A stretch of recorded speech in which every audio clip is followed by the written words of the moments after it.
the guy who really started forcing scientists to take this a bit more seriously and gave this idea a bit more scientific street cred, I think, is Nick Bostrom, my fellow Swede, Nick Boström, who published this very dry academic article just pointing out that... He's a philosopher? Indeed, Yes. indeed.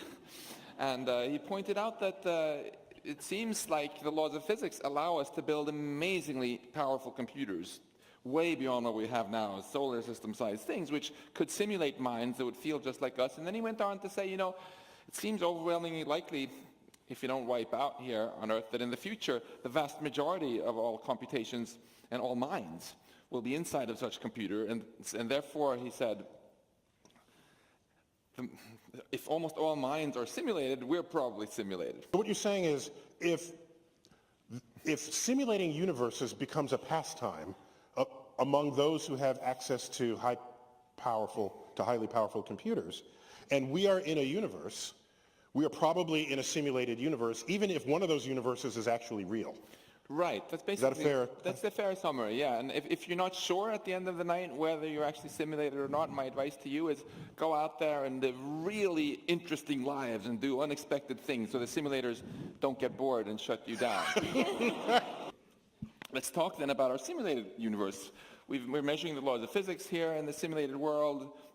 And we find that in the simulated world, we can build all these supercomputers in the future, and there will be all these simulated minds, and so on. And we can make the same argument all over again and convince ourselves that actually we're doubly simulated.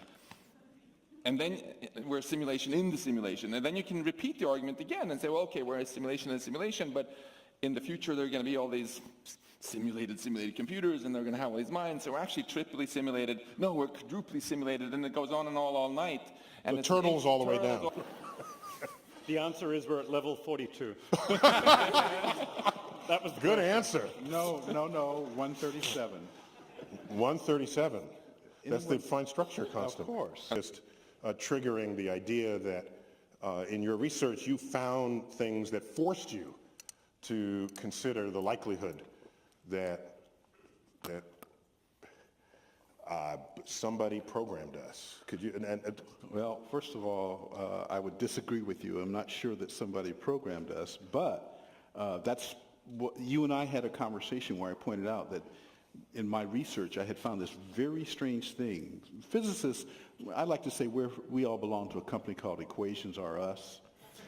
Because that's how we make our living, is by solving equations. And so I was just going through solving equations, and I was then driven to things that Max knows about, these things called error correcting codes. Error correcting codes are what make browsers work. So why were they in the equations that I was studying about quarks and leptons and supersymmetry? And that's what brought me to this very stark realization that I could no longer say that people like Max were crazy.